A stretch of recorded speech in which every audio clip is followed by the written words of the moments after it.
Hey everyone, today we're going to be turning over our compost for the very first time. As you know, we are doing a 3-bin composting system. Looking at it now, I should have probably done this a while ago, but the more the merrier. So we're just going to take everything out. We're going to flip over what's on top, put it on the bottom here, and we want to bring out the much older compost and bring that out and turn it over and put it on top, so that it gets air and it starts breathing and it just continues to break down. So let's go for it. So first I'm just gonna move this.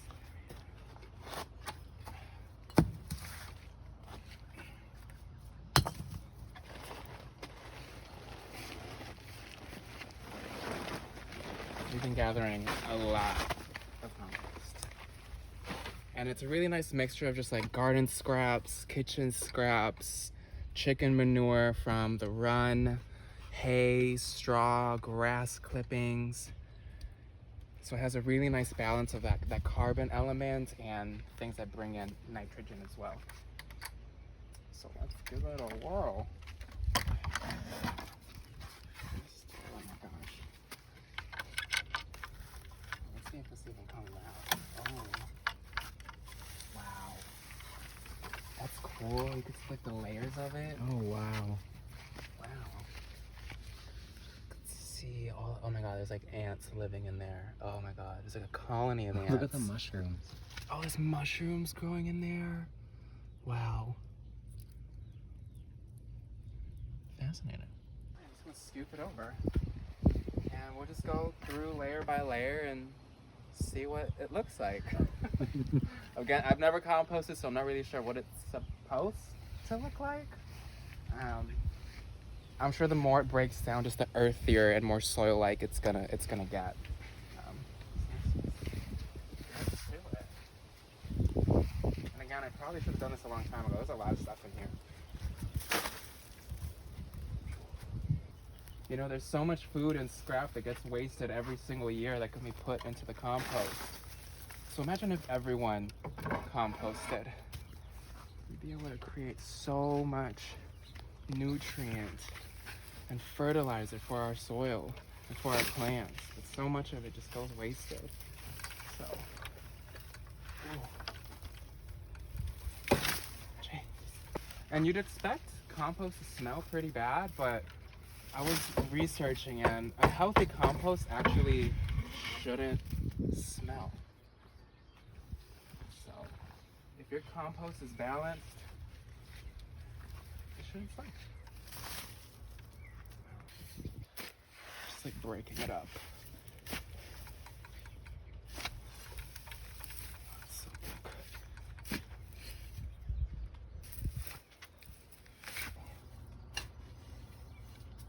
Forgot just how much compost we actually collected. Which is great, the more the merrier. Especially when it comes to being like self-sustaining in the long run. It'll definitely just help you save a lot of money on like going out and getting fertilizers, you know, buying soil, and it'll really just help feed your plants so you can produce a lot more yield in your crop. And it also just goes into like knowing exactly what is going into, you know, the nutrition and growth of your plant. Being in complete control of the process. Ooh. Wow, it's hot. As I was researching, really a good compost should be, if it's active, it should be between like 120 to 140 degrees. That's how you know the microorganisms are at work. If it goes steady, like between 100 and 120 degrees Fahrenheit, that might be a good sign to flip your compost or to add some more nitrogen-rich components like grass clippings, or water your compost. There are quite a few things that could cause it to go steady. You definitely want it to be warm. That's how you know it's really breaking down. So now I'm getting much closer to the bottom. And I'm seeing there's a lot of dry parts in there. So as soon as I flip some of this over into the new pile, I'm actually gonna wet it to keep it moist.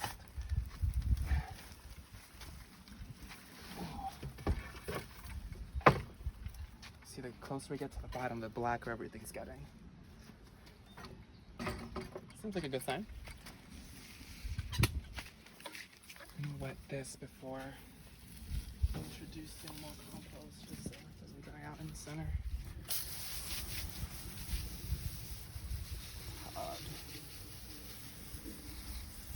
I had Dom take the reins. It is quite exhausting work. But now that we're getting close to the bottom, this is our oldest compost. And you can see just how dark it looks. Healthy. Seems very healthy. Smells very healthy. Yes. Just great. And I remember the first thing I ever put in the compost, it was a little bit, after spring just started, there was a lot of old decomposing leaves on the ground from fall and winter. So I thought it was a really good base for the compost. And now we're seeing what it's turned into. It's broken down so much and it's really starting to look like soil. This is the best fertilizer for a garden. Promise. And now that it's gonna be moved over here, I imagine we'll leave it in here for another month or two and see how it breaks down before moving it to the final slot.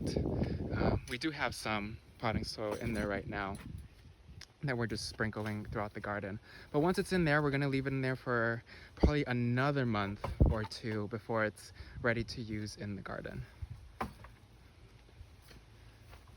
It's looking rich. Seems like the last of it. And now we're just gonna start all over again.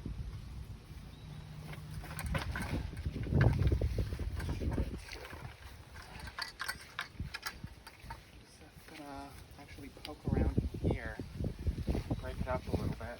It's so packed. Make sure we get that air flow in there. You can see it's really starting to break its way down.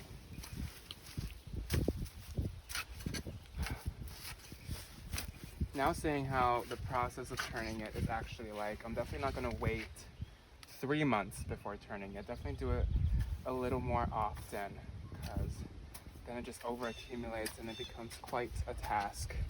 But doing it little by little over time, make it easier. Now I'm gonna cover it also so that it can bake.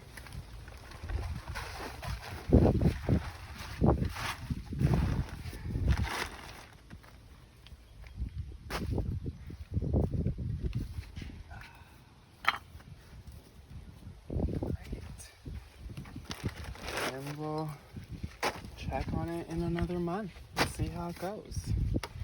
Well, thank you guys for watching. I hope you liked it. Please comment and share it to share the journey and experience with other people. Take care.